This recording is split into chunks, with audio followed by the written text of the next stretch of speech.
Thank you first of all for the very generous introduction. I'll try to do justice to it.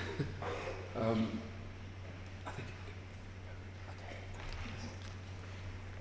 think the category of Mingei, loosely translated as folk art, carries with it some unusual characteristics and a complex and not unproblematic history. For example, we quickly see that many of the striking objects exhibited on the walls and the vitrines are not those we usually associate with works of art. We have kitchen utensils, we have bed covers, we have room warmers, architectural elements, objects stemming from daily life of Japan. These objects have, however, been long accepted as being appropriate to the ideals of the Mingei movement. To properly understand the Mingei movement and its ideals, it's necessary to do a bit of digging into history, starting with the arts and crafts boom that occurred across the world during the late 19th and early 20th centuries, and also into the biographies and the personalities of the movement leaders. But what we see in this movement are the results of an intercultural phenomenon. The initial idea of folk art was undoubtedly a worldwide movement. In Europe, it was driven by a number of factors, such as a democratization of society and a reaction against elitism in art, by the emergence of communism, socialism, proletarian movements, by growing awareness of the drawbacks of industrialization, by the increasing urbanization and accompanying nostalgia for rural life, and by the influx of non-European art. Emphasis was placed on handmade art, on craftsmanship, and on creating organic living spaces. Rather than a focus on individual objects, the movement championed a coherent Gesamtkunstwerk. The goal was for architecture, crafts, and decoration to work together in a coherent synthesis. In England, local movements were championed by influential individuals such as John Ruskin and his Guild of St. George, as well as William Morris with his arts and crafts movement and his Red House project, where all the elements in the living space worked together in a coherent whole. The movement was by no means monolithic or consistent. Many strands were involved in the formation and development, and other nations were also experimenting with similar movements, such as Russia, where the industrialist Sava Matonov created this colony on his own state grounds. The Japanese were by no means immune to this larger movement.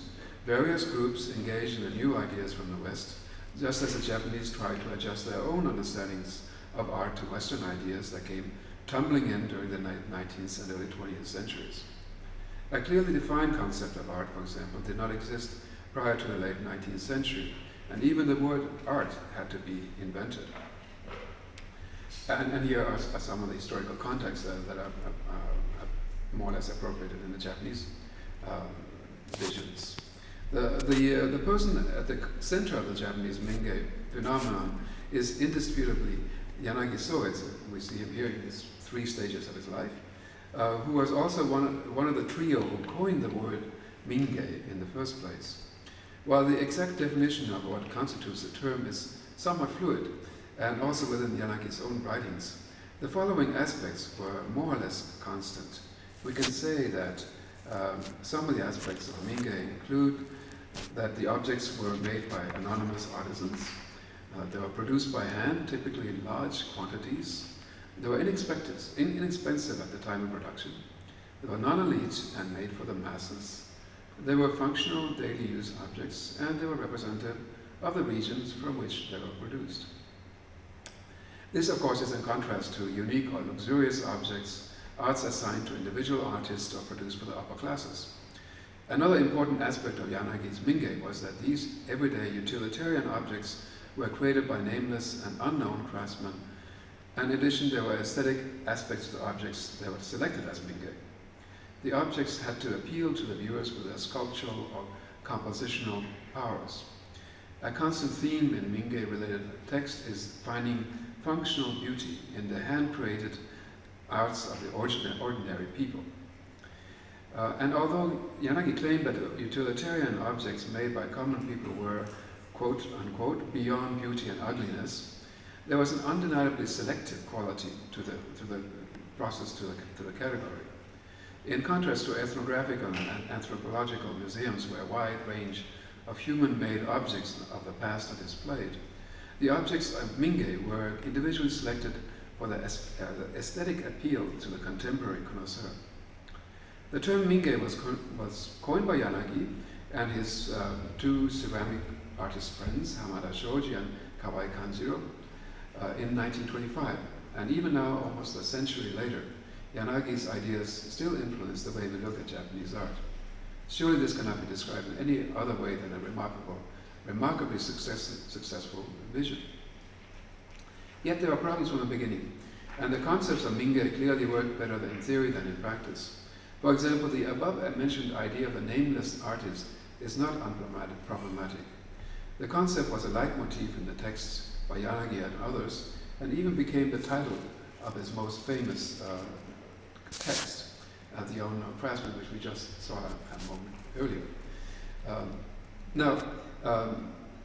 If we look at the social structure of early modern Japanese crafts-producing communities, we see, however, that these craftsmen and craftswomen were leading figures in their local communities. They tended to work in workshops and family-based organizations, and since they produced commercially money-making objects, they tended to have a certain status within their communities. And of course, these artisans and workshop leaders were not nameless. They had names, and often the name of the workshops, carried typically over generations, were recognized by their contemporaries. In the mountains of informations and documents, that is the Edo period, only a small part has been read and analyzed. And in the documents that cover local communities, names of workshops and artists are almost certain to appear in future research. In short, the main reason why we call the artisans nameless or unknown is that research has not been done. But perhaps it would be better to call them, as of the present, unresearched craftsmen. Of course, it doesn't have the same ring to it, I admit that. The question of anonymity is more a matter of time, effort, and access, and not a basic existential condition. The question for us to see is whether this criterion matches the past, the present, or the future of Mingei artists. And as we'll see in the next days, the problems of anonymity and Mingei are connected to all three tenses. Now, among the many groups and individuals promoting the idea of folk art in Japan during the early 20th century, Yanagi Soetsu eventually became the predominant promoter of this new way of thinking about art, and became, in effect, the Japanese version of Morris and Ruskin. Yanagi, more than anybody else, was instrumental in creating new understanding of a wide swath of Japanese art. He was and remains tremendously influential, and his books and essays have been translated into a large number of languages, including Danish, and continue to be read. He was by no means an easily understood person, nor are his problems entirely consistent. In fact, the words and concepts of Mingei remain basically problematic. Nonetheless, he remains one of the most fascinating Japanese personalities of the 20th century. Born into privilege, he attended Gakushuin, an elite school in Tokyo. He soon became interested in art and art theory of the West, and in 1910 became one of the editors of the influential art journal Shirakaba, which disseminated information on Western artists to the artists and intellectuals of Japan, including information on the arts and crafts movement in England. Yanagi was deeply interested in Western thought and art, and became intimately involved in discussions on contemporary art movements and Western artists. He also wrote articles on Western artists and became especially interested in the art of thoughts of the English artist William Blake. In 1914, with the outbreak of the World War I, Yanagi's interest changed from the West to East Asia, partly through his deepening contacts to Japanese scholars of Korean art, and as well as his culture, such as his friendship with Asakawa Noritaka. Let's see, we have some images here. And in 1916, Yanagi went on one of the first of his many trips to Korea, and in 1920 he wrote his first article on Korean sculpture. In the following year, he organized the first Korean art exhibition in Tokyo. His engagement with Korean culture culminates in the establishment in 1924 of the Korean Folk Crafts Museum. which was centrally located in Seoul. A remarkable accomplishment for the young Yanagi and a clear indication of his great persuasive powers. Throughout his engagement with Korean art, which continued after his graduation and his appointment as professor at the philosophy department of Toyo Daigaku, he met and befriended artists and fellow enthusiasts, many of whom became the followers in the following Mingei movement. Among these relationships, the collaborations with Hamada, whom he first met in 1919, became highly important in the founding and promoting of the Mingei movement. Following the successful completion of the Korea project, Yanagi engaged on the study of the little-known monk sculptor Mokuji Shonin, a study that was initiated by a chance meeting of one of his sculptures during countryside travel. With his colleagues, Yanagi traveled across the nation in search for the rough Buddhist sculptures created by this monk. Yanagi's search for the sculpture of Mokujiki in 1924-25 laid the groundwork for his Mingei movement, as he was able to see the range of art objects made by countryside artists, but was also able to meet the various influential power brokers in the provinces. In fact, the search for Mokujiki and seeing the art objects in the countryside converged with his readings of Western art and class movement, and he started to formulate his own vision of Japanese folk art. This culminated in a famous 1925 meeting with Hamada and Kawai, whom he first met in 1924, when they together coined the word Mingei and laid the foundations of the Mingei movement in Japan. In the following year, Yanagi created a prospectus for the Mingei-kan, for a Japanese folk art museum. Yanagi and his followers then engaged on searches across Japan in order to find objects that matched their ideals of Mingei. A fascinating experiment took place when Yanagi and his fellow Mingei enthusiasts created a Mingei ensemble, the Mikuniso, at the 1928 Tokyo Industrial Exposition in Ueno Park.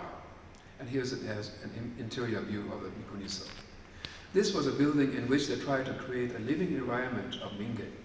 Everything within this structure was thought of as a Gesamtkunstwerk.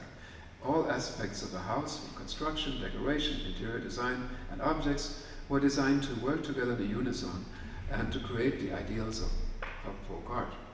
The elements were not only Japanese, but also Korean, and came from a wide range of locations and traditions, both ancient and modern. The house was a sensation and caused a flood of reactions, both positive and negative, in the presses.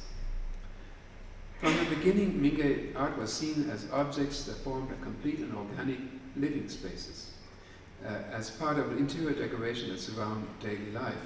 And we see this also reflected in the displays in the Japan Folk Arts Museum, and also other places.